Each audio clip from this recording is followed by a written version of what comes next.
hello, Avram. Let's see if I can make you make noise in my head. Did that do it? There you are. You hear Hello, me friend. now? Yes. All right.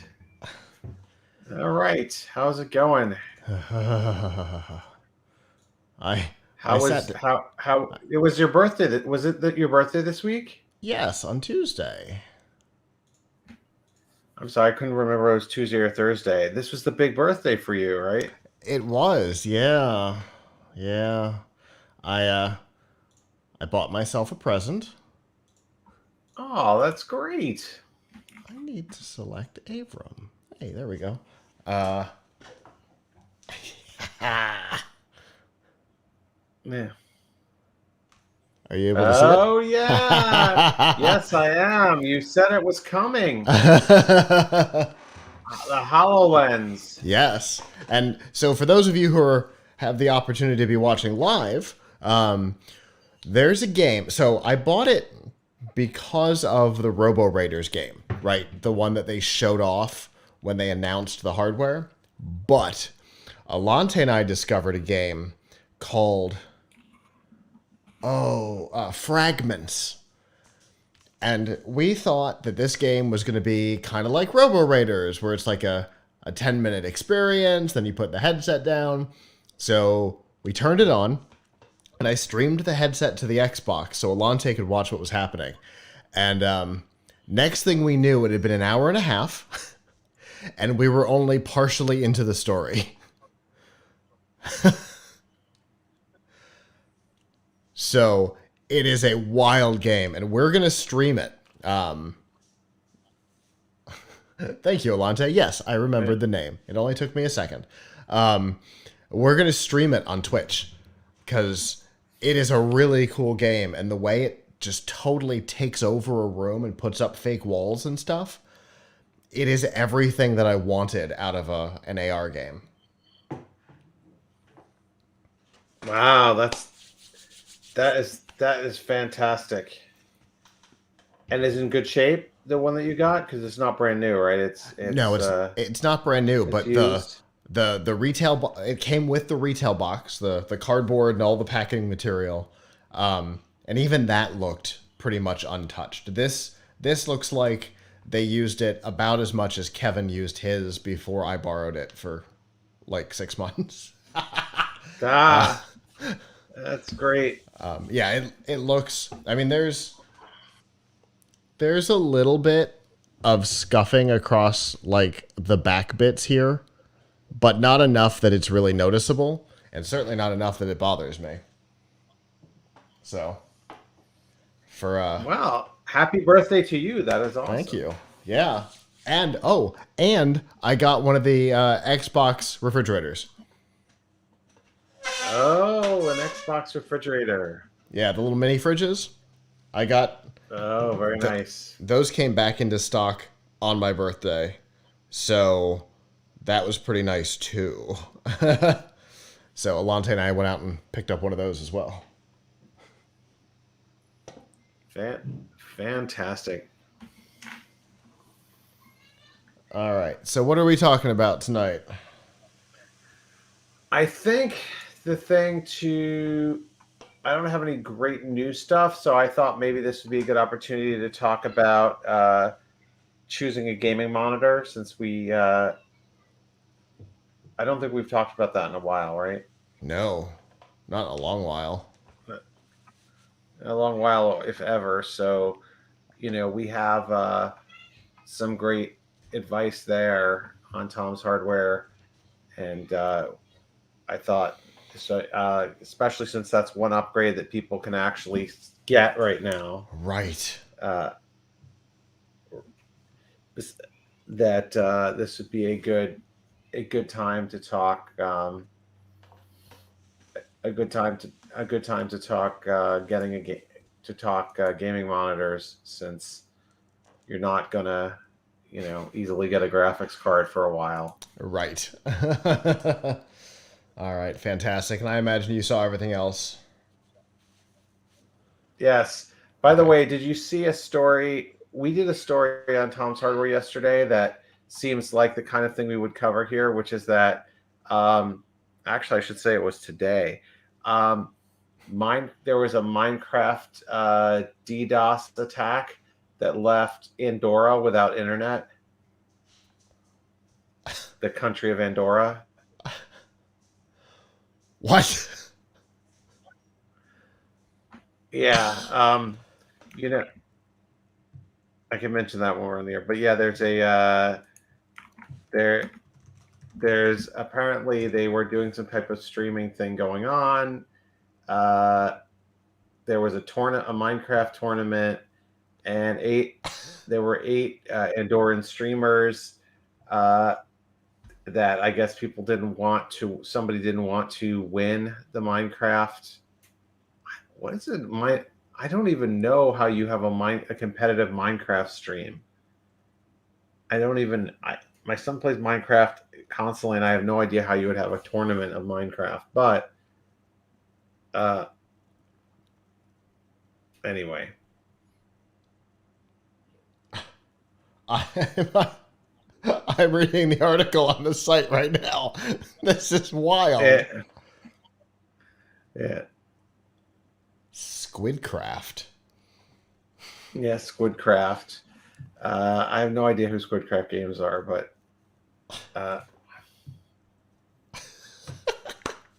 all right. Well, I see. I'm glad we're doing this. So I sat down at the computer and discovered that all of my settings, my project settings for the show had been blown out. Yeah. So I lost all the frames, which is a real pain to put back together. And so I'm sitting here panicking. I'm like, uh-oh, Alante, how long do I have? He's like, 3 minutes. Okay, God. As I put everything back together. But I didn't put back together recording. Anyway, yeah, that's interesting. Alante says maybe a build-a-thon or an obstacle course. Yeah, I don't know. I don't understand it, but I'm sure there are ways. Whatevs. All right. I think I have everything set now. All right. We ready? Yes. All right. Then I'm going to hit record here. Start here.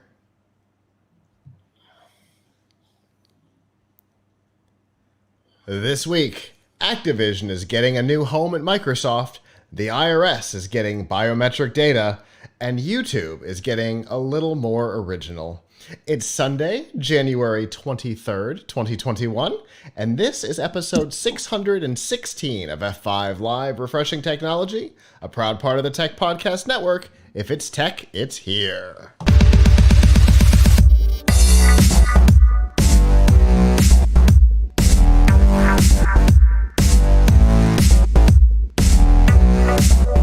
Wherever you are and however you're accessing our show, whether it be on social media, Facebook, Twitter, Instagram, or Snapchat, through a podcatcher like Apple Podcasts, Google Podcasts, Amazon Music, Spotify, TuneIn, or a myriad of other options, through our live stream platforms, livestream.com, Twitch, or YouTube, or of course on our website, PLUGHITZlive.com. Thank you for making us a part of your day. There are two ways that you can do that. The first is Sunday nights at 9 p.m. Eastern. You can go to f5live.tv/join us. There you can chat with us in the studio and give us your feedback on the topics as we talk about them. If you're not able to join us live, that's okay. You can always go to PLUGHITZlive.com/subscribe, and there you'll see all of our shows, including F5 Live, Piltch Point, PLUGHITZ Live Presents, and a whole lot more. And of course, you'll find all the ways to watch, listen, and follow along. All right, before we get started, I want to let everybody know that the other show that I work on, GNC Week in Review, just had its 100th episode on Friday. And as part of that, we are doing a bit of a giveaway. If you go to gncweekly.com/giveaway, you can find out all the details. But basically, if you follow us on YouTube and Twitch and Facebook and share the contest. You'll get extra entries into it. We're giving away a whole bunch of stuff, including some of our CES 2022 TPN merchandise, including a mug, a t-shirt, one of the face masks, and a whole lot more. We've got stuff from CES, some swag that Kirk picked up. So definitely go check it out over at gncweekly.com/giveaway. Anyway, Avram, how are you doing tonight? All right, not bad. I mean, I just been spending a lot of time away from the computer on the weekend. I should say away from the computer, but not away from electronics on Okay. the weekend, playing with my kids. My son and I doing a lot of playing a lot of Minecraft dungeons. So, it's been cool. My daughter's not 3 yet, but she's already playing video games. So, although at a kind of a different, slower pace type of game, but she's got like her Fire tablet that she got for Christmas, and so she discovered video games on it, and she wants to show me, what she's doing with those games, which are like, games for kids her age. So it's like, not, there's no like goal. There's just like, you can take an animal and you can make it take a shower or like use the potty or whatever. Right. And she just wants to tell me about it. She's like, the cat used the potty. I was like, oh, great. The cat used the potty again. Like, wow, that cat has a really small bladder. But possibly a prostate problem.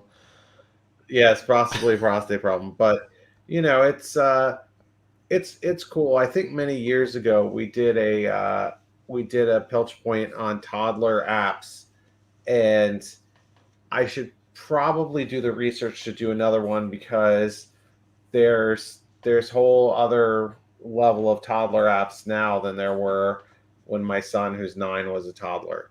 Yeah. So, it's amazing how fast kids learn to use a tablet. The only thing that really throws her off is when she gets some kind of pop-up, right? And I don't mean on a website, like, she'll be using like, I don't know, something, in the Fire store or whatever, and it'll be like, oh, would you like to subscribe to Noggin or whatever? And she's like, do something, Right, so I have to hit the X for her. Now, mind you, that kind of thing also throws off my mother, who's 80. So it is what it is. But yeah, it's been otherwise quiet few days. Working on some programming tools for my job, and I don't know. I'm sure, after the news rush of CES, it's a little bit of a quiet week or two, and then I'm sure we're going to start to see more things coming out as we head into February. Yeah, almost certainly. There's always a short pause and then back to chaos. Speaking of CES, did you see our interview with Pico? Picoo? It's a little gaming console for kids that has no screen. Oh, I have not seen that yet. It's a really interesting concept. Basically, they look like, and as we were watching the interview unfold in Las Vegas from the studio here, everybody here went, well, those look like PlayStation Move controllers. And they definitely do. Somewhere between a Wii remote and a PlayStation Move controller. But there's all 25 plus games that you can get for this thing. It's a really cool idea. Because you'd mentioned games for kids, and this is definitely one of them. For people who want to see it, PLUGHITZlive.com/CES. You'll see all of our CES interviews this year. There's a bunch so far, and a lot more coming. As always, 3 per day, every day, until either we're done or I am so exhausted that I pass out. Usually it's the first, but occasionally it's the second. But anyway, we've got a lot of news to get to today, so let's get started.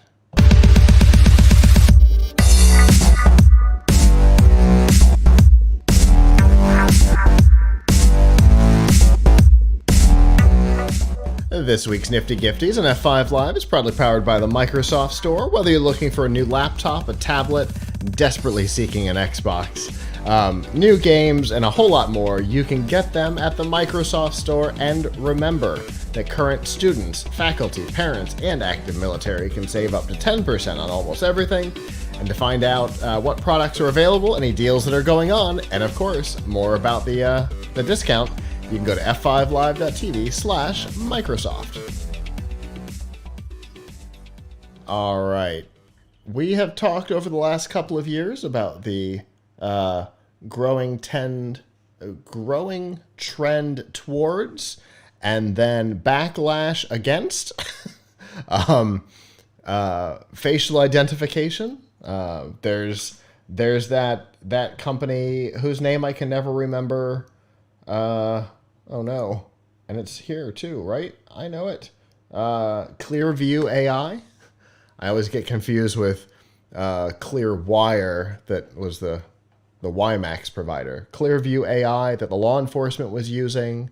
A lot of people came out and said the government shouldn't be using facial identification. It's a violation of all kinds of things.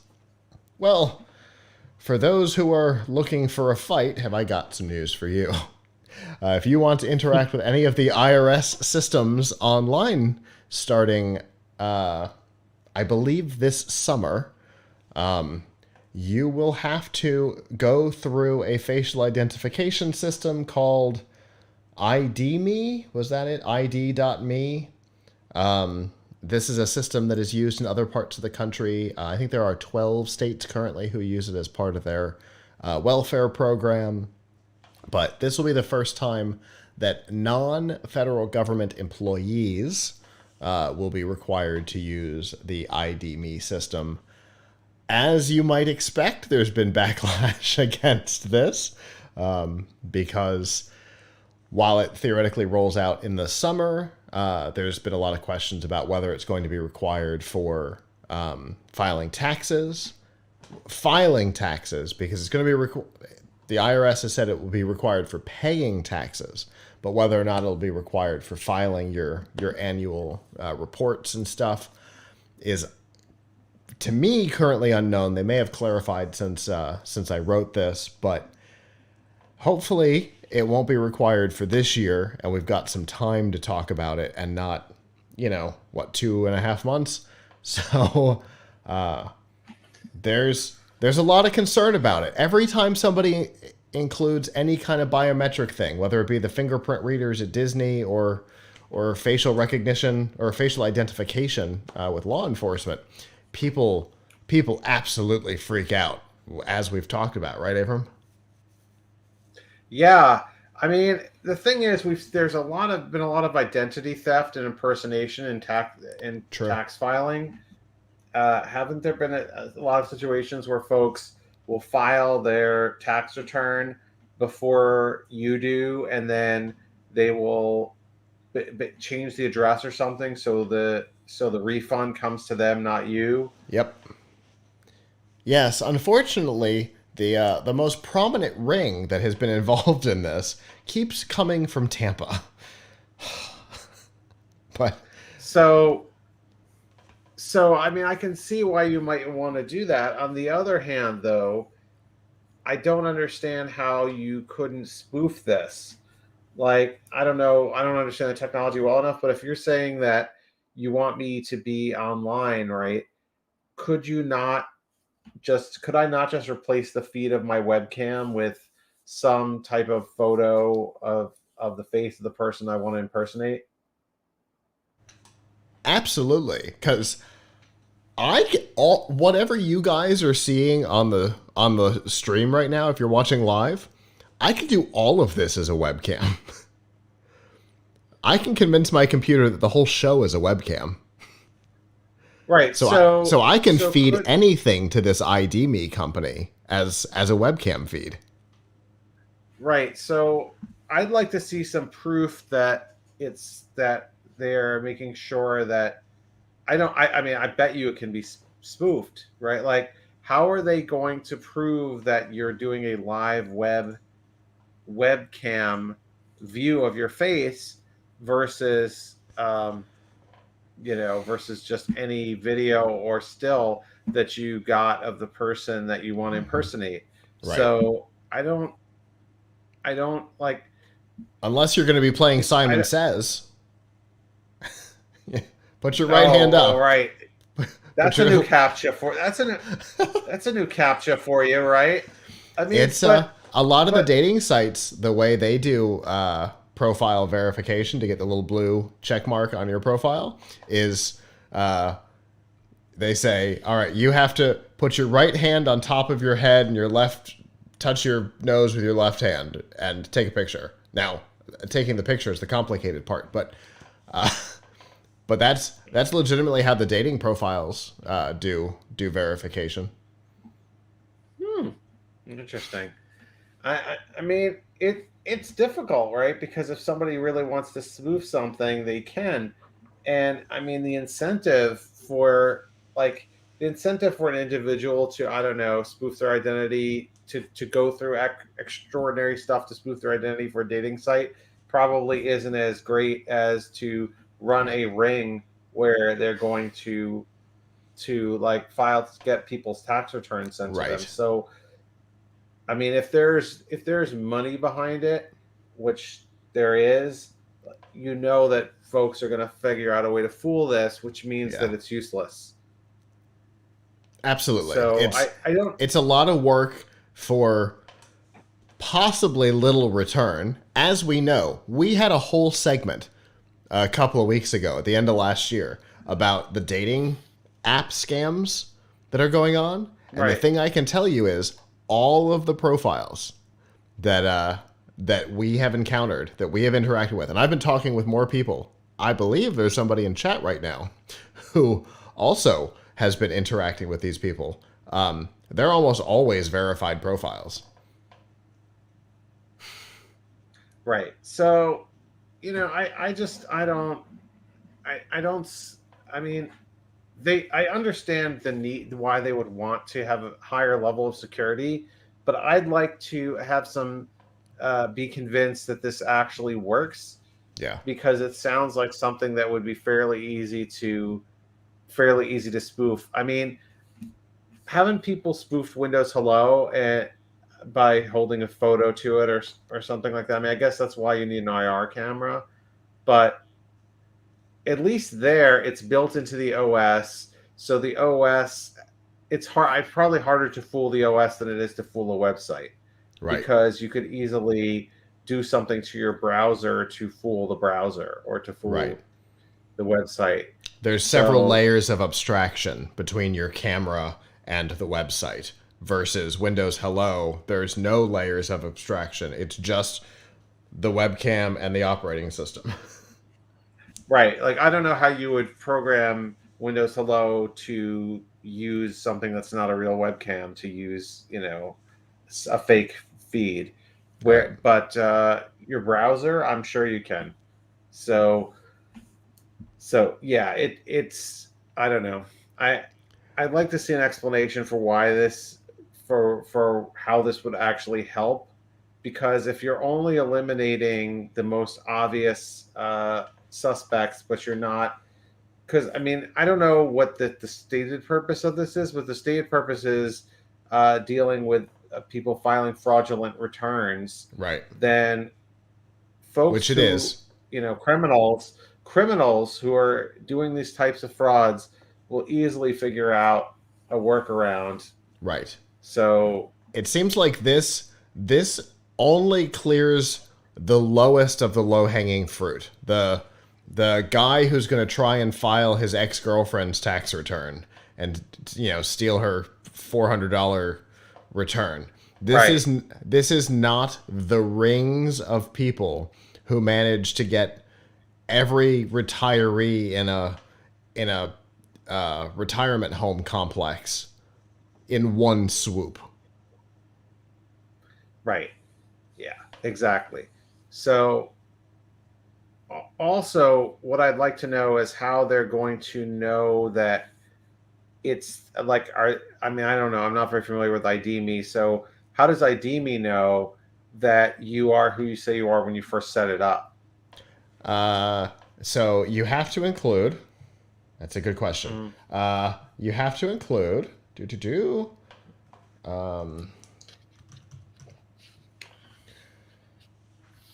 have to upload a valid government ID, a utility bill with the same name on it, and then this selfie. So it's very similar to for anybody who's been through the process of Clear, the vaccine, the proof of vaccine app. It's very similar to that.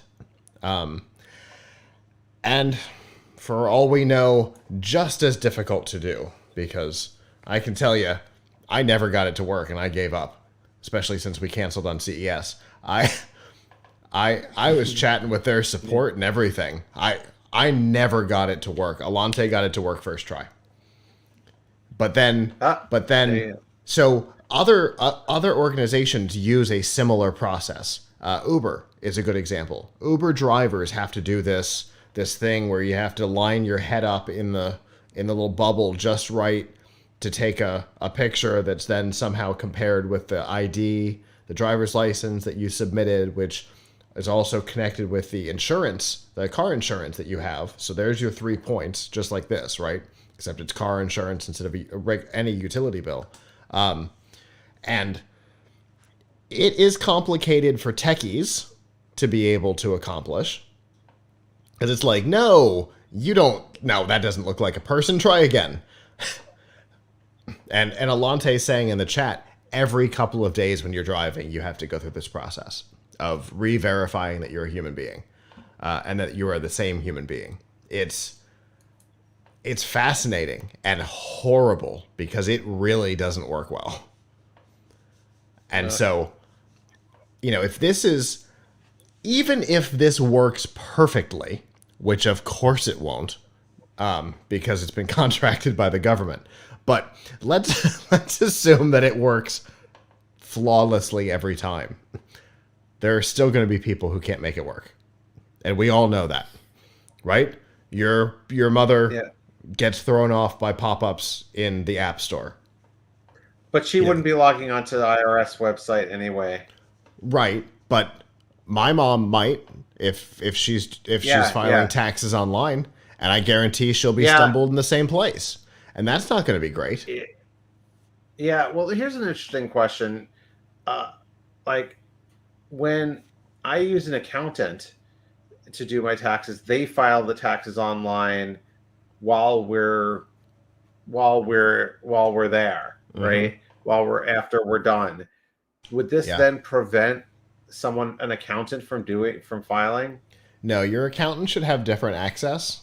Having spent a lot of time with the IRS, because I worked on an IRS integration project a number of years ago, I know that professionals have different access to the IRS systems, and that the people who are authorized to act as tax accountants have gone through a screening process where they are able to validate that you're you. Okay. On their certification. That makes sense, because I could definitely see, like, it's I don't know how common I think it's pretty rare today for people to actually have to, like, take their tax return as paper and mail it. I think, Probably. if you go to a tax professional, they're still submitting it online. Yeah. So it'll be interesting to see how all of this stuff works out. It does not make me happy, and I'll tell you, it might be it might end up being a big boon for H&R Block as people try to avoid this and go see a tax professional instead, because it's worth the $39 or whatever to deal with a human being and not do this. I don't know. Yep. So obviously we'll see exactly what this looks like. We'll find out if this is going to be required for this tax season. They said summer, so we'll see. But who knows?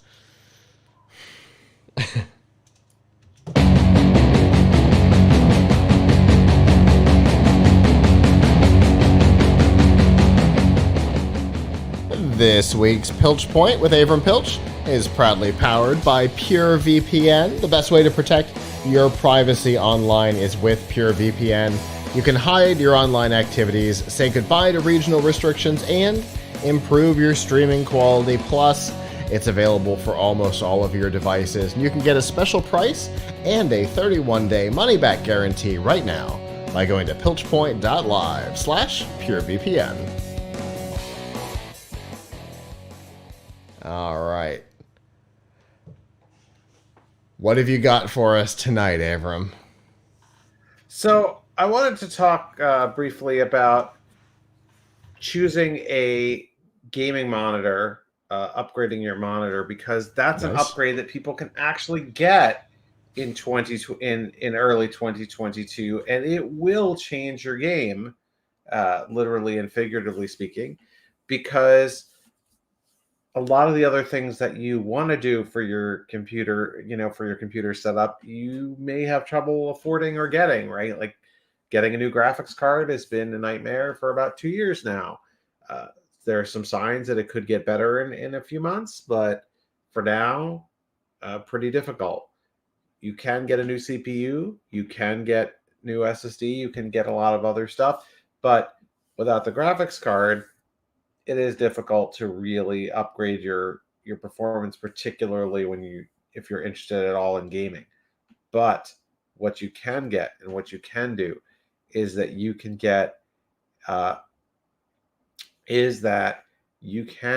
a gaming monitor for a relatively decent price.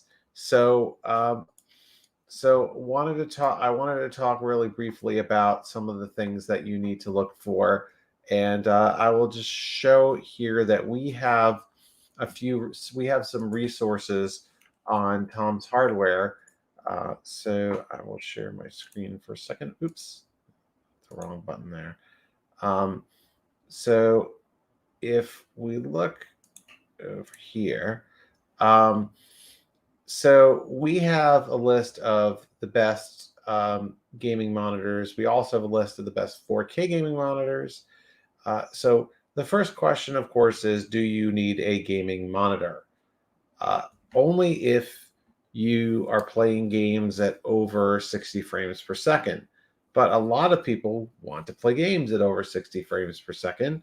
So that is not unreasonable. What makes something a gaming monitor, besides the fact that it is marketed as such, is that it would have a refresh rate of at least 120 hertz. And that means that if you have a discrete graphics card that is capable of doing adaptive sync. Now, adaptive sync is the generic term for AMD FreeSync or NVIDIA G-Sync. Those technologies take your graphics card and they sync the refresh rate of the monitor to the frame rate of your game. So what is weird without it is, let's say you have a monitor that is fixed at 60 hertz. That means it refreshes the picture on the screen 60 times per second, right? And if you were operating at 120 if you were playing a game at 120 frames per second, you would lose some frames there. This might result in some ghosting. It might result in some tearing of images. So you want, ideally, for the game performance, the FPS, to match the hertz. And what these monitors do is they will synchronize with the graphics card. So if the graphics card says, hey, we're giving you 72 frames per second, the screen will say, fine, I'm operating at 72 hertz. And that's how you get, that's how you avoid that type of tearing. Now, most monitors are marketed as either being FreeSync or G-Sync. FreeSync is the AMD standard, but most FreeSync monitors will run, will work with G-Sync if you turn the setting on to use it, even if they're not certified for G-Sync. So that's important to know because there's a lot more FreeSync monitors than G-Sync because it costs, there's no licensing for monitor manufacturers to implement FreeSync, whereas there's a fairly, there's some type of fee for G-Sync. So, so the other thing to keep in mind is the panel, other things to keep in mind are panel types. So there's three main panel types that you see on gaming monitors, or really on all monitors: TN, IPS, or VA. Now, TN is fast is capable of very fast refresh rates, but not really good image color quality at all. So most monitors have now moved beyond TN. Only some cheap ones have it. I would not buy a monitor that had a TN panel. IPS is very common, good for high refresh rate, pretty good color. VA generally has slower response times, but it has much better blacks. So it has better contrast because if you have a darker black, then your other colors contrast with it better, and so you get a more vivid image. And obviously, you want to get at least 120 hertz. Mostly today, the bottom refresh rate for a real gaming monitor is 144 hertz. The other thing to keep in mind is what resolution do you want? Our top pick here on our best gaming monitors page is the Dell S3220 DGF. It has also recently been upgraded to a model that's almost the same, that is the S3222 DGM. And what it is it has a 2K resolution, 2560 by 1440, and can go up to 165 hertz. So 2K resolution for a lot of gamers, that's about as high a resolution as they want to go if they want to get decent frame rates. Because if you want to have high frame rates, like 100 FPS or more, and you're playing at 4K, well, you're going to need quite an expensive monitor and quite an expensive graphics card to do that. But the Dell S3220 DGF often can be had for under less than $400. It's 32 inches and curved. A lot of people like a curved display, I should say. And if you get a curved display, it's always going to have a VA panel. So that is one of our favorite picks. Another thing to keep in mind, of course, is the color gamut. There's a lot of claims about what percentage of what color gamut.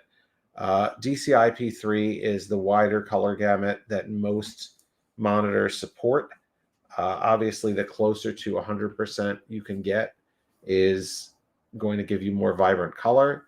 Less expensive monitors will only do the sRGB gamut, which is less expansive, but also more content supports sRGB. So you might more of your content might actually match with that. Now, of course, if you're using DCI-P3 color gamut, and it's not that your content won't work, you might just actually get more vibrancy than you were looking for, which could lead to some inaccuracy, but could also lead to a very vivid picture. If you want to save money, a good way to save money and get a gaming monitor for under $300 is to get one that is 1080p resolution. There you can get something like this Gigabyte G27F monitor that is can usually be had for well under $300, and that is 1080p. Sometimes you can even on sale get a high refresh rate 1080p monitor for under less than $250. Now, if you want to go, if you want top of the line, and top of the line in a reasonable price range, the MSI Optics Mpg32 URQD is a great choice. This is a 32-inch 4K gaming monitor with quantum dot technology like you see in some high-end television sets. And so it gives you fantastic color quality, but it's only around $900. So a good deal. Operates at 144 hertz. Actually also takes USB-C input, which not everything does. And it supports HDR, which is great. And it can even jump all the way up to 700 nits of brightness when playing HDR content. And its color gamut, it exceeds DCI-P3's limit and goes up to 117%. So if money is no object, this is definitely a monitor to get, because and I wouldn't even say money's no object, because $900 is really not that bad. There are monitors that are $2,000, especially if you're talking about ones that are, OLED. That's, another level entirely. Of course, if you really want, you can always go for things that are up to 360 hertz. Now, most of the time when you're getting a 360 hertz monitor, you're talking about still 1080p at that speed. So why would you do it? Esports gamers. So some esports gamers will, want a game like Counter-Strike Go, which they play competitively, and they can, if they can get 240 hertz or 360 hertz, that means that might be the difference between making the shot and not making the shot. So,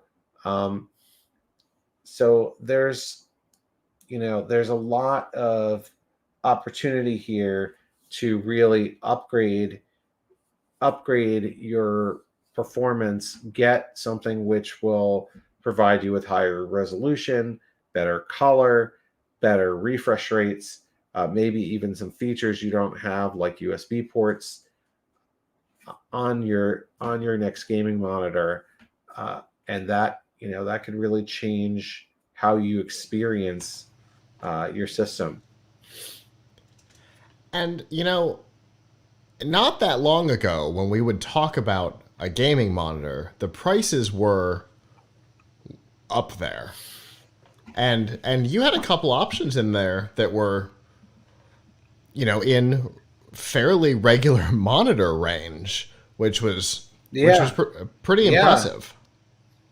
Yeah, I mean, first of all, if you just want high refresh rate, you can get a high refresh rate monitor for $250 or less. If you want, I would not get a monitor that was below 2K resolution.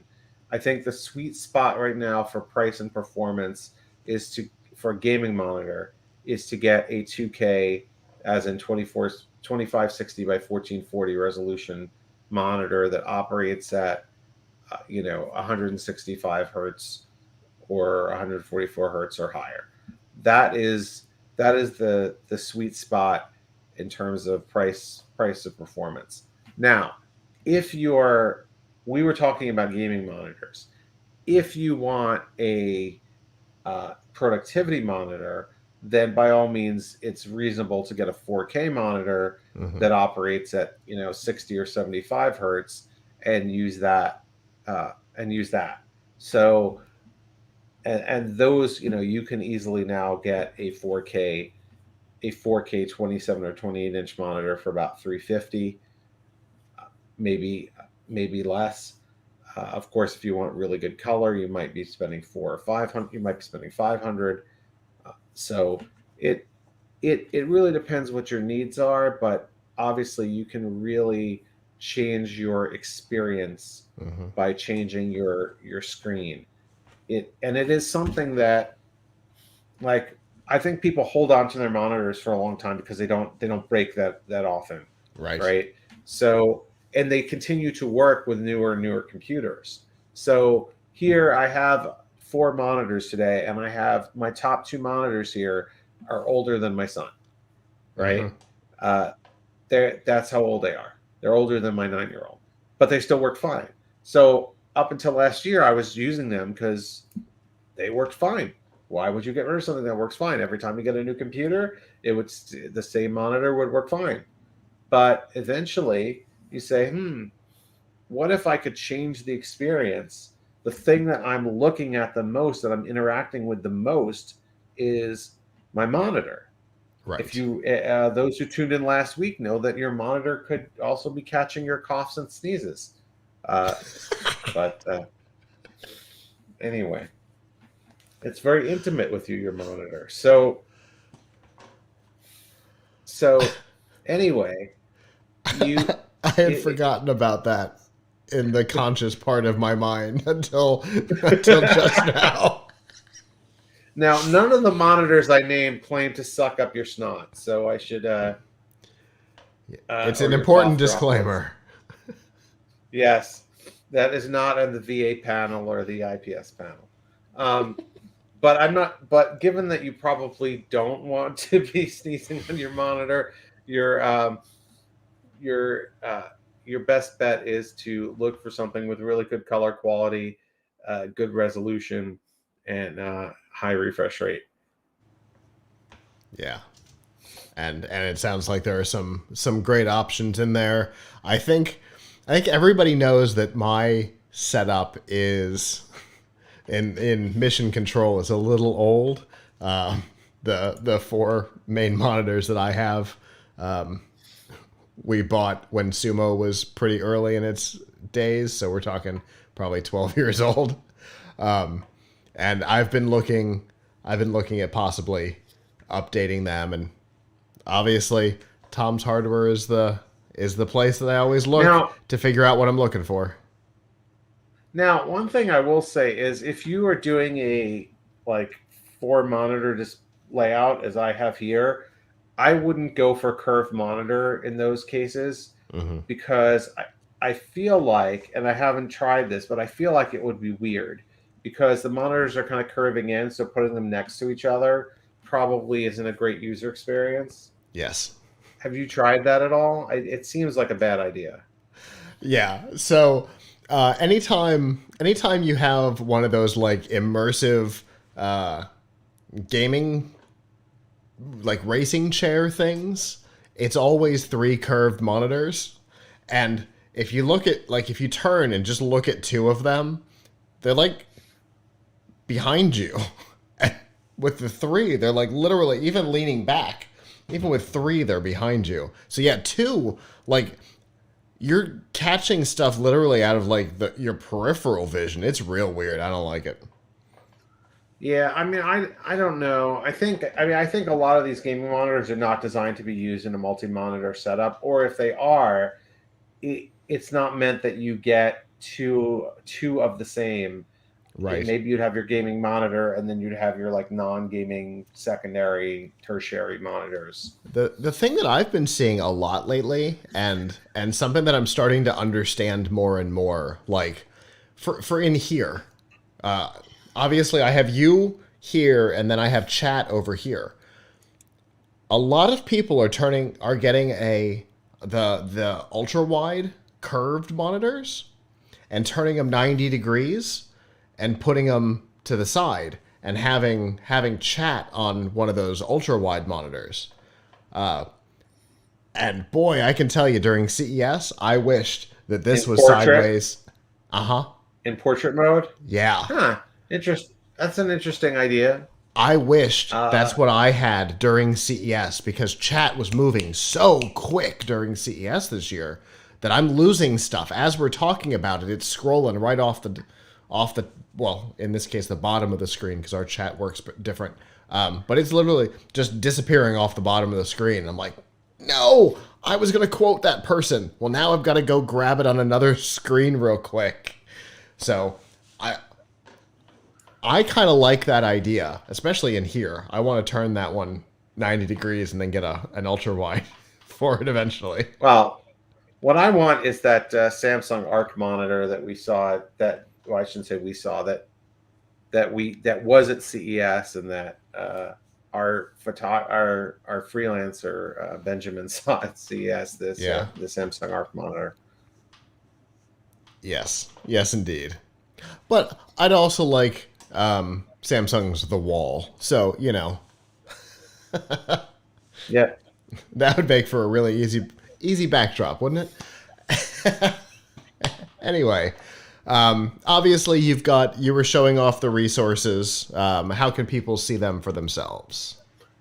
So go to tomshardware.com and you can see our list of best gaming monitors, best 4K gaming monitors specifically, and see if there's anything on there that I'm sure there's something on there that would suit your needs if you're in the market. Fantastic. Well, Avram, as always, I appreciate the glimpse into that part of the industry that I so often have to skip over, especially when it's time for me to be looking at monitors. So thank you for that. And as always, I look forward to what we talk about next.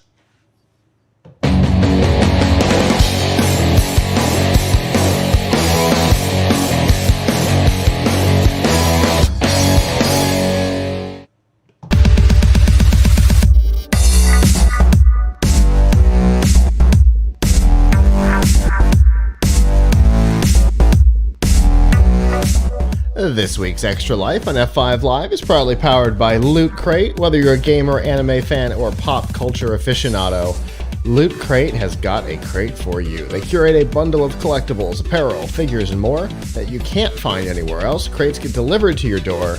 It's like getting an awesome birthday present from yourself every month. And to learn more about the crates that are available and any discounts that are currently running, you can go to f5live.tv/lootcrate. This news is not news to anybody by this point. It was probably one of the biggest stories of the week. Activision has been acquired by Microsoft, as well as everything under the Activision umbrella. $67.8 billion in an all-cash transaction, which is something that hurts my head to even consider. But that is the situation, and there's lots of details out there on what's happening, but there's a lot more interesting things to talk about here than just that, because it's a big story, right? Microsoft has now acquired one of the largest game developers and publishers in the world, bringing them into the Microsoft gaming environment and making them one of the Microsoft studios. But there's a lot around it, right? We've got, well, why was Activision up for sale? Well, we've talked about that a little bit in the past. It's all the trouble that has been caused by the chaos behind the scenes, right? Sexual harassment, possibly sexual assault accusations within the company. Very toxic culture from the top down. 1,500 Activision employees signed a petition asking the board of directors to fire the CEO because of what a terrible person he is. Which is something that the entire industry, it doesn't matter where in the industry you are, everybody in the industry knows about Bobby Kotick, and nobody likes the guy. So, it's all coming to a head now, right? So there's all that has been so big that they had to rename a character in Overwatch because he was named after one of the longtime people who was involved in all of this stuff. It's been a big deal. The stock price has been tanking. That's the reason why Activision was available. But what does the future look like? Personally, I think the future's probably pretty good under the Microsoft umbrella, because total prediction, I have no inside knowledge on this, just basing on what I know about Microsoft, what I know about what's happening at Activision, and what has happened in the past, and some of the words that Phil Spencer has used. My guess is day one that Microsoft is actually in charge, once the acquisition is complete and they are actually internal, Bobby Kotick and the upper management, gone. I predict that it is legitimately a day one move, because I think it has to happen with everything that was happening over there. If anybody's going to have faith that Microsoft is looking to make changes to a toxic environment, I think getting rid of all of the people who knew about and ignored what was happening has to be a day one move. Bobby Kotick doesn't seem to know that that's the likely outcome. But I think it has to be a day one move. What do you think, Avram? Yeah, I mean, it's interesting because Microsoft is kind of taking a risk here, right? Mm-hmm. They're buying a brand with really negative publicity, which is not what Microsoft needs. On the other hand, they have the opportunity to. They almost certainly feel that they can, infuse them with a more, normal, reasonable, helpful, positive corporate culture, Mm-hmm. so less toxic culture. So hopefully that's what happens. But on the other hand, when one company buys another, you can come in and you can try to impose your culture on a place, and you certainly can do a good job of that. But if, it may be hard to, it may be hard to, to really rid. I mean, yes, if they get rid of the upper management, that's a big step. Yeah. But if there was a culture of harassment and bullying and all that stuff, like, how far are they going to go? And they're gonna, what happens? I'm just saying, what happens if, I don't know, after the merger is completed, there's a whole bunch of lawsuits filed by people who have been harassed Right. at Activision. Now Microsoft is put in the position where they have to defend the lawsuits, right? So it could be, they're acquiring an asset that has a lot of problems. Mm-hmm. For sure. And so, there's a certain amount of goodwill where Microsoft can say, look, it wasn't us. We've come in and we're on day one, we fired the CEO. we started to clean house. We're trying to do what we can to prove that we're trying to make changes. Right. I mean, they obviously have to, first of all, they have to do that, right? They have to make it. If they don't do a good enough job of cleaning house, people are going to say that Microsoft is just following along, right? Part of the problem. So this is part of the problem. Now, on the other hand, look, Microsoft probably didn't make this move because they felt bad for the employees who were working in Activision, sure, and had to deal with this toxic culture, and they wanted to save them. They're doing it because they think it's a troubled asset and still a very valuable one. Right. Microsoft, wants to be a dominant player in the gaming creation space. Yeah. And they do own some very important assets there, right? Yeah. I mean, they own. All of a sudden, Microsoft is now in charge of Call of Duty, Warcraft, including World of Warcraft, the StarCraft franchise, the Overwatch franchise, the Diablo franchise, who has a fourth game coming out. Overwatch 2 is supposed to be coming out, but has had trouble in development for various reasons, some of what we've talked about. And then they've got a whole bunch of stuff like from the past that could come back. The Guitar Hero franchise is Activision, and rhythm games are coming back in a really big way right now Guitar Hero should be reborn. Well, now Microsoft has it. You've got Spyro from Days Gone By. That's an Activision property. And then, what a lot of people don't know, Activision owned King. So now Microsoft owns one of the largest mobile game developers as well. And you and I have talked about our frustration with some of Microsoft's dabbling into the mobile gaming space. Minecraft Earth, for example, where they seemed to get frustrated with their own inability to understand what they were doing. Well, now they own one of the developers that could have pulled something like that off.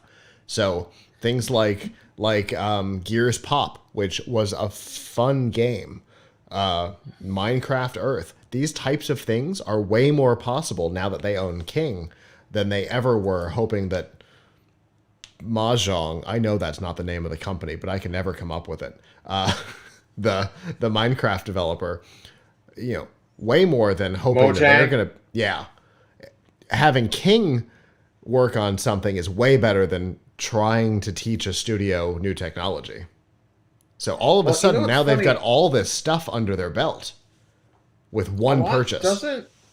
Doesn't King make like the Bubble Witch saga and those games? Candy Crush. Because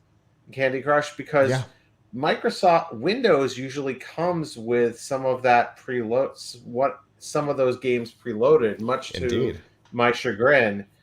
So who's going to pay Microsoft now if they actually own the company that's been doing that? Right? Because they've been paying. I assume they've been paying Microsoft to shovel that crapware onto new Windows installs. Indeed, but now all of the in-app purchases come to Microsoft. So there's still an incentive to include it on there. So,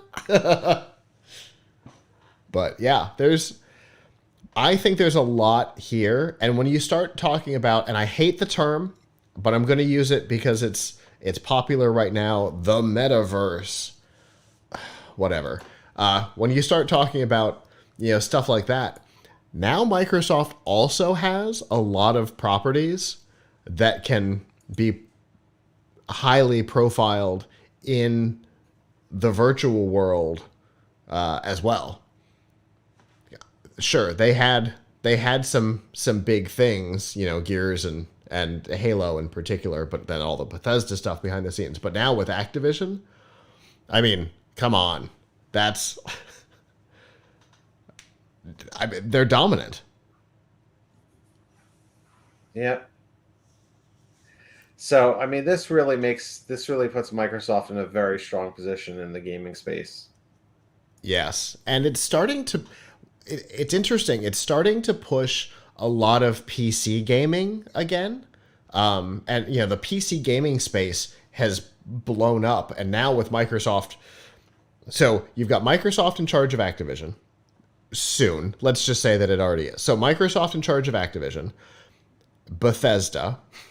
There's a whole slew of other studios in there, 343 and everybody else, and then all the stuff under Activision, Treyarch and Blizzard. So you've got all of that, and then you've got Sony releasing one of their biggest PlayStation exclusives like this week on Windows.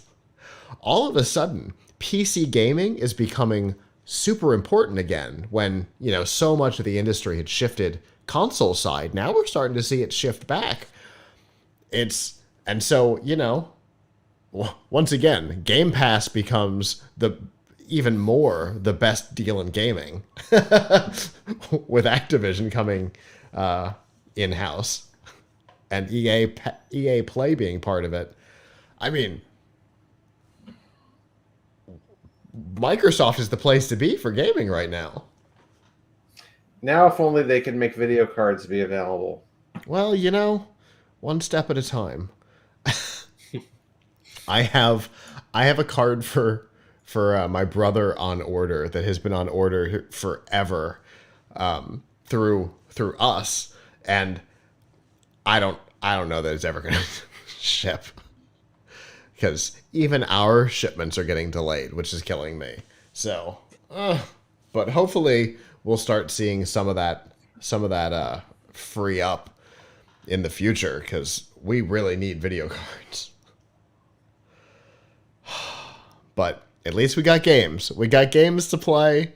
We can turn them down for now, and then hopefully video cards will come back and we'll be able to play them at full speed again soon. Fingers crossed.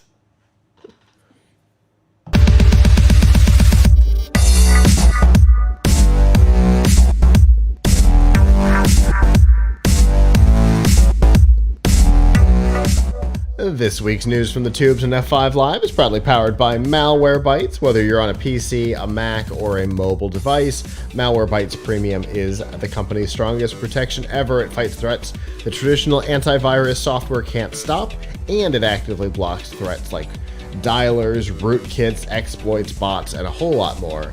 It allows you to use your computer and mobile devices with confidence and peace of mind. And to learn more, they get a special price. You can go to f5live.tv/malwarebytes. Speaking of privacy and security, an interesting bug was revealed this week that shows that since the most recent major releases of both iOS and macOS, there has been a bug that has violated a core tenet of internet security. It's the cross-domain policy. The same origin policy is also how it's known. The same origin policy is what makes sure that other sites that you have open on your computer can't see what you're doing in other tabs. So if you've got, your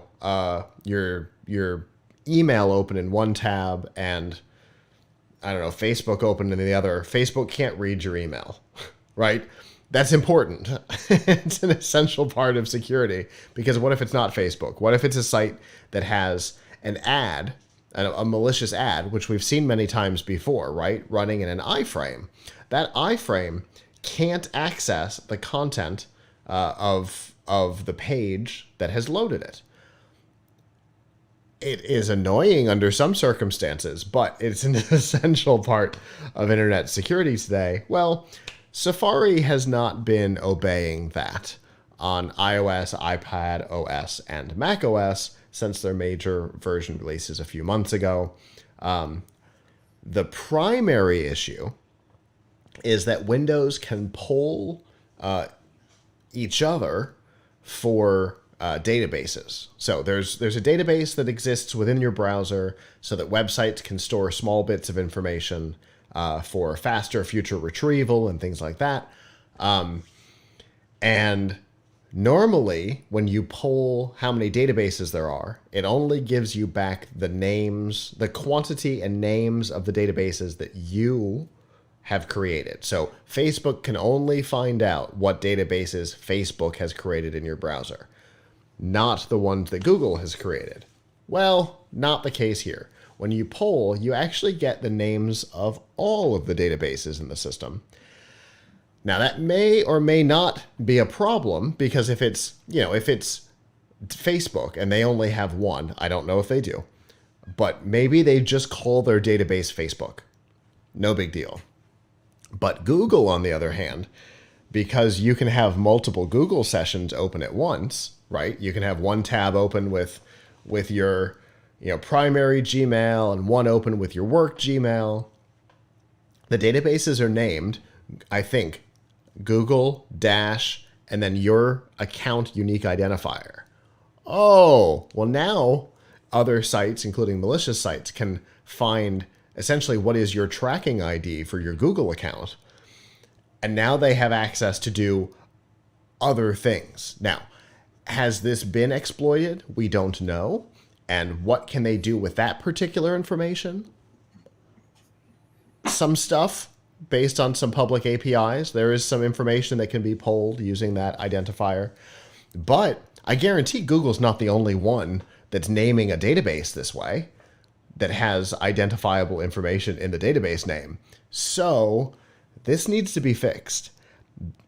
Apple was informed by the developer who discovered it in September of last year. So just after iOS 15 came out, right? This bug was reported to Apple, and we are, oh, right, we're at the end of January of 2022, and it hasn't been patched yet. So that's not great. This is frightening. Why? This is incompetent. Yes. Why? How? First of all, how did they end up introducing this bug into their software? Like, this is something that is... Safari was almost entirely rewritten, and they made a big deal about it.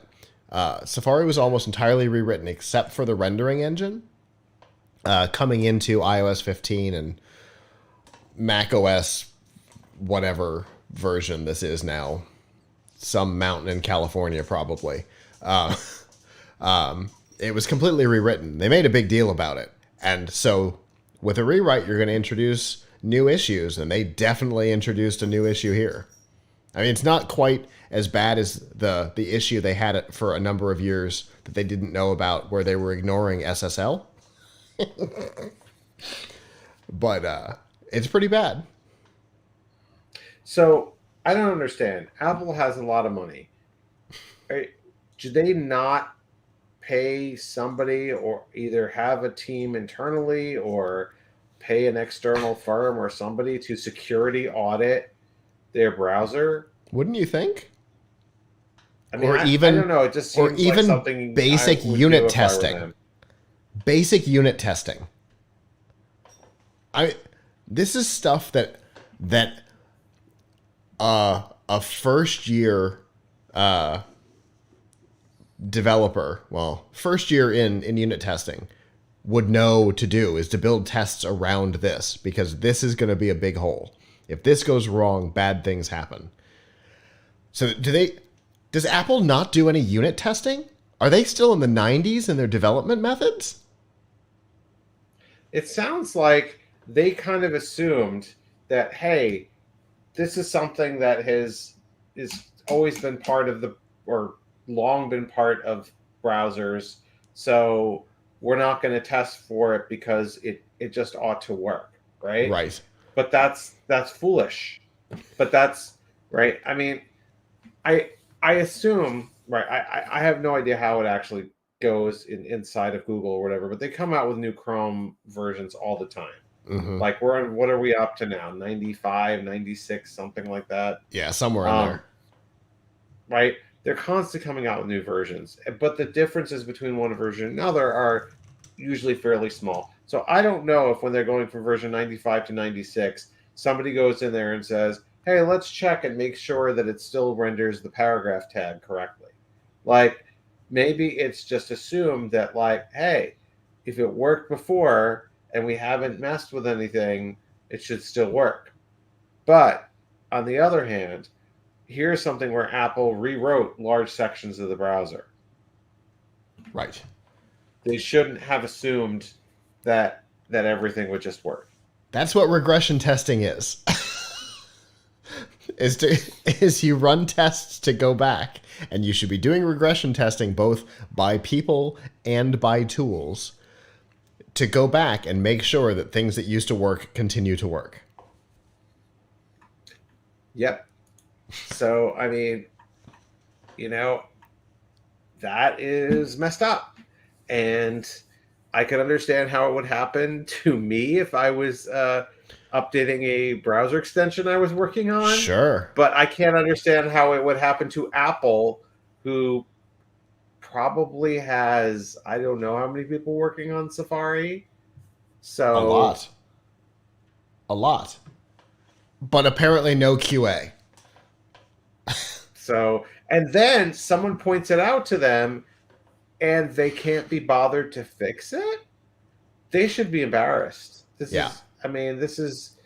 is a very embarrassing bug. 4 months. If this were Microsoft, the whole internet would be fuming over this. As well they should. Right. But there hasn't been as much outrage over Apple doing the same thing, and it's insane. There should be a lot of outrage over this, because this is, like you said, I liked your word, this is incompetence. Yeah, it's incompetent. How can you allow such a thing to happen? That's absolutely ludicrous. Also, how often do they update? So this was a major update, so they should have had a higher standard for checking it. And also, it's not like they're updating that thing every day, right? I mean, how often does Safari actually get an version update? Right. Never. It's not like Chrome is getting one like every week or something, and yet they haven't done this. Right. And they have. So I'm looking at the version list. The current published version is 97.0. But they also have a 98, a 99, and a 100 in development, because they've always got, there's the beta channel, the dev channel, and the Canary channel. Canary is on version 100 right now. They are always updating what's going on with Chrome. And there have been full system behind the scenes, like blowout, try again, at least twice that I can think of. And they have never introduced anything like this. Okay, opening a tab, the animation gets a little glitchy sometimes when you have a big, UI blowout or something like that. But never, we just broke the way security works. We're sorry. We'll, maybe someday, if we ever acknowledge that it exists, maybe we'll fix it. Jesus. Yeah, that's really bad. It's really, really bad. So, because of the policies that Apple has on how browsers work, the problem is, on iOS and iPadOS, you can't get away from this bug, because you have to use, if you use Edge or you use Chrome on the phones on iOS, not everywhere else, Android and Linux and whatever, but on iOS, the rendering engine, which includes this database bug, has to be Apple's. So, on iPhone, on iPad, there is no way around this.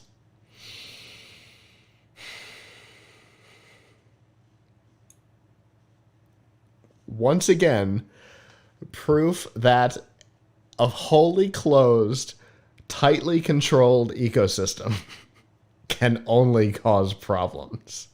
Whether it be Epic Games, wanting to use their own payment system, or Apple screwing up internet security, this tightly controlled ecosystem can only cause problems. Right. I didn't write about it, but there is a bill in the House right now that is looking to prevent that kind of tight grip over technology. I don't know if anything will happen with it, but it does mean that somebody is at least thinking about these kinds of problems. We'll see what comes of that.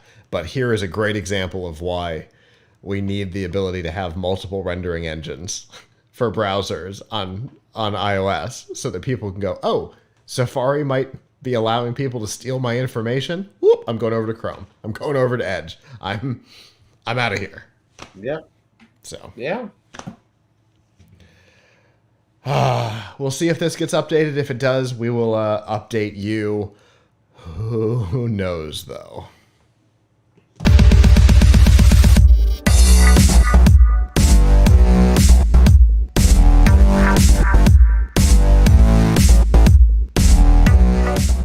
This week's DRM Not Included on F5 Live is proudly powered by Amazon Prime. You know that you get free shipping on a lot of items, but you may not know that you also get free music with Amazon Prime Music. You get free TV, movies, and documentaries with Amazon Prime Video, free video games, and a free Twitch subscription to financially support the content creator of your choice with Amazon Prime Gaming, and a whole lot more, and all of that is part of your existing Amazon Prime subscription. To learn more, to get links to all of these features that you may not have known about, and if you're not already a subscriber, to get a 30-day free trial, you can go to f5live.tv/prime.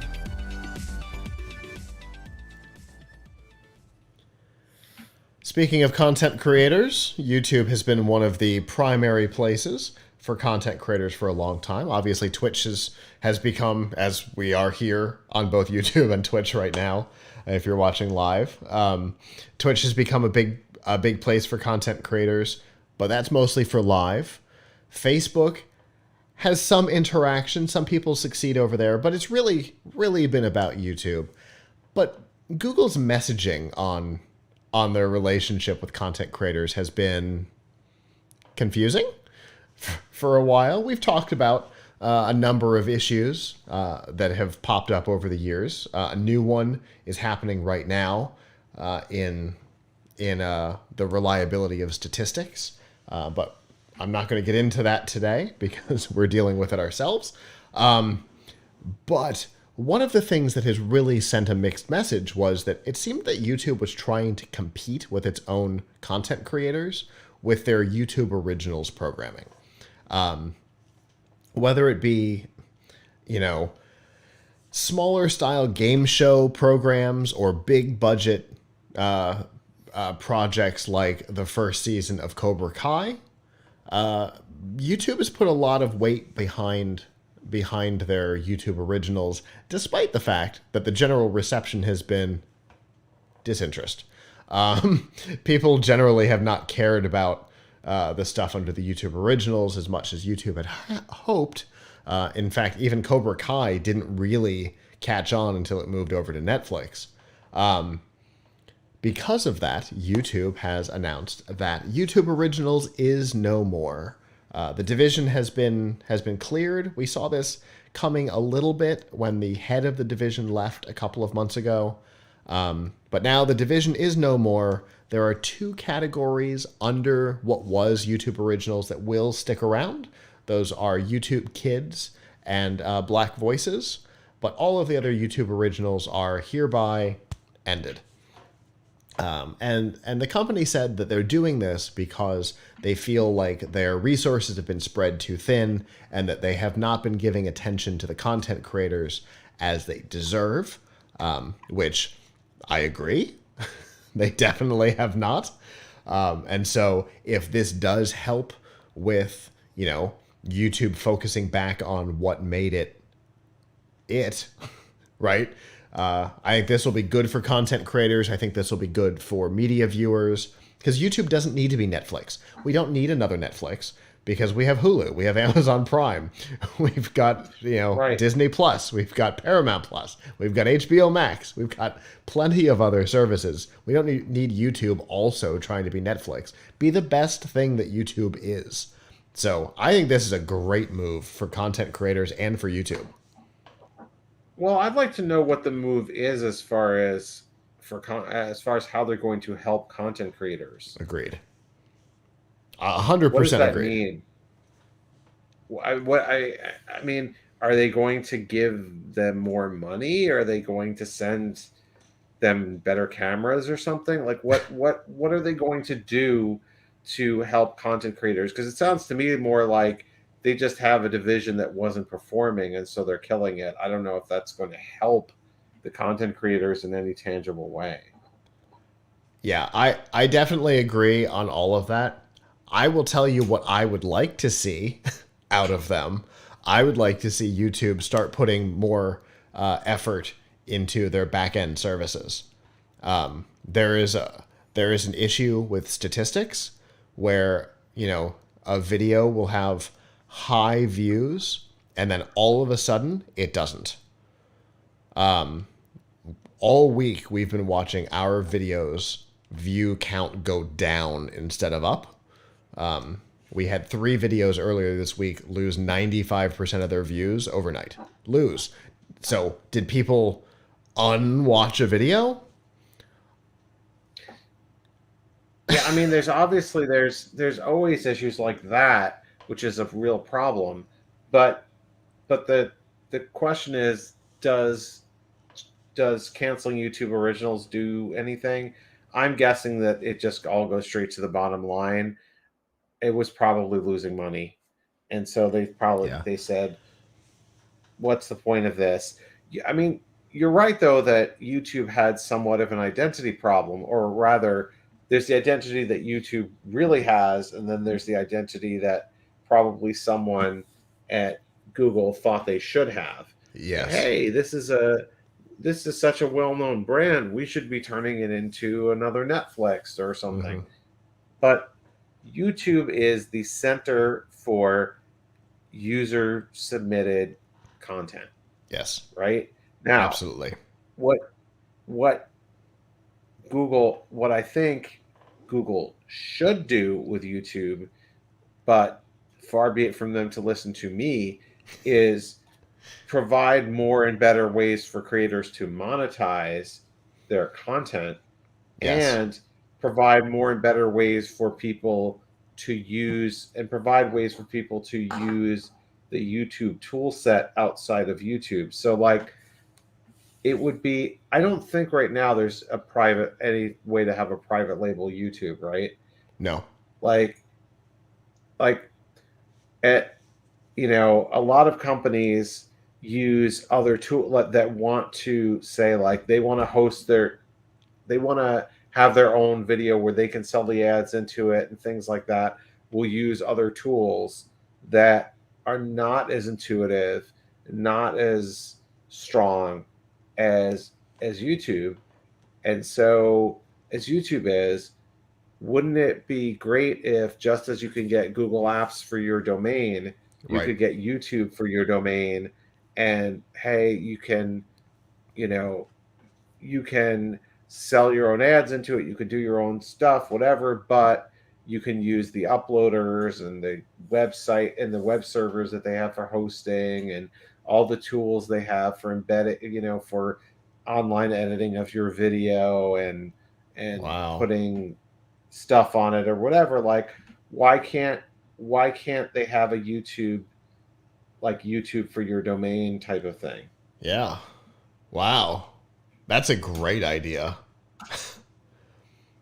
Because there is competition in that space. There are companies like JW Player or whatever where companies are paying because they don't want YouTube to sell the ads on their content. Right. But like the tool set and the hosts and the servers and all that stuff, for the infrastructure for YouTube is great, right? So like, Right. why wouldn't you want to allow? I mean, to allow other companies to, like, other publishers to pay to use that infrastructure.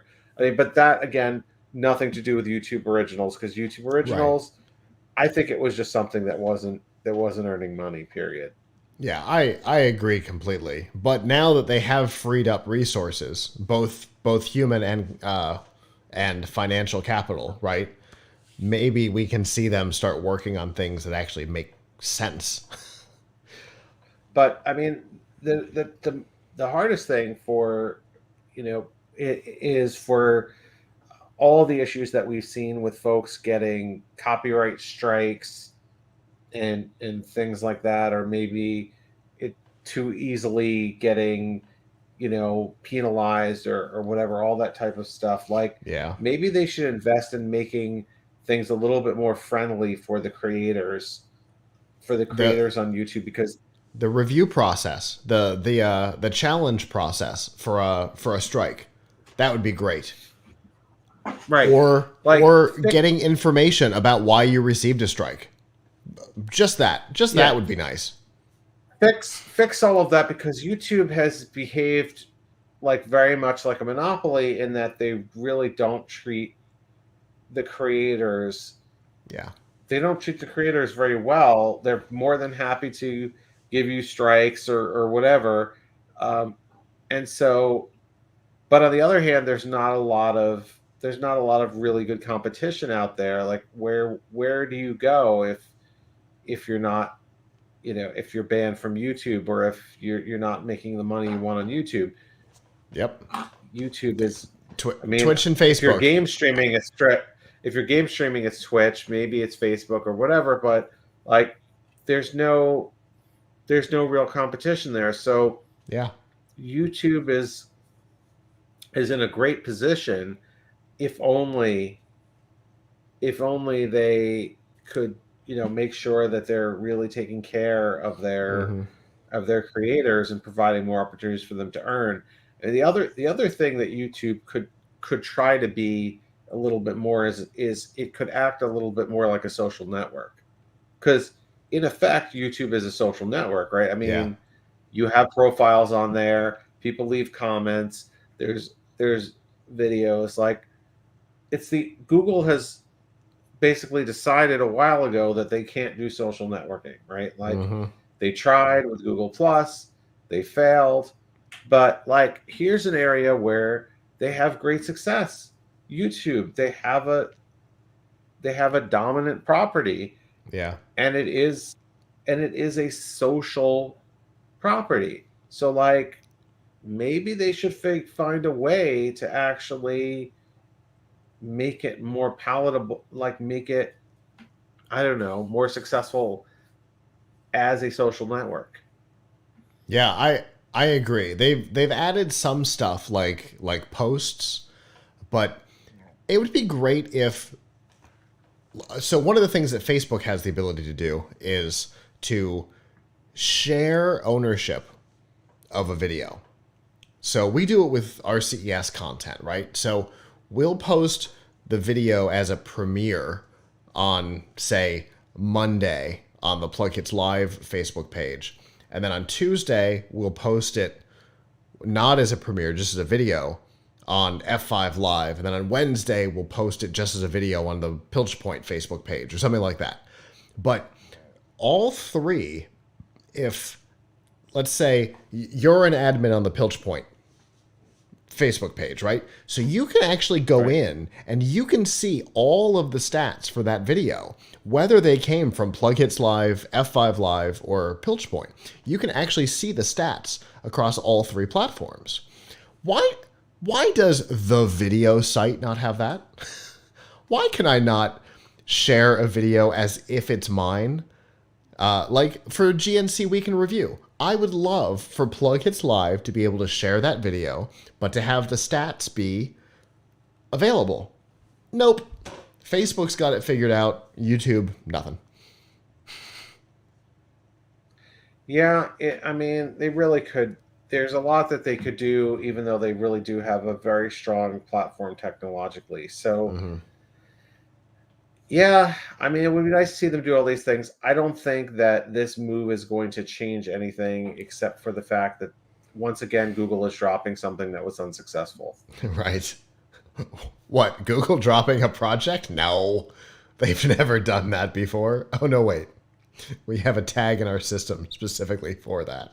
That's what I meant. Hopefully they're not just blowing smoke, but I think you're probably right on the reality of what's going to happen here.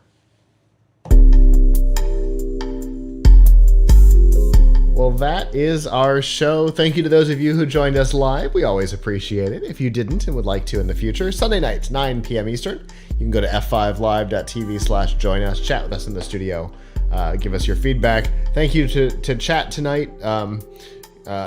We got Mojang and a number of other things in chat tonight as reminders for my ever failing memory. If you can't join us live, that is also okay. PLUGHITZlive.com/subscribe. There you'll see all of our shows and all the ways that you can participate in the show, including social media and all of that. A reminder that CES stuff is still going up. We've got a lot more interviews, and there are a lot of interviews, interestingly, in our YouTube membership stack. If you are a blue shirt or above, there are a bunch of interviews that are currently in there that you can watch that nobody else can just yet. So you can go check that out at youtube.com/PLUGHITZ live. Hit the join in the top right corner, and blue shirts above get that, which is pretty cool. Plus you get a whole bunch of emotes, and there's a lot of stuff that you get for your subscription over there. But yeah, I think that'll do it for tonight. And so on behalf of the staff that's not here, I'm Scott. I'm Avram. And we will see you back next time. Ciao.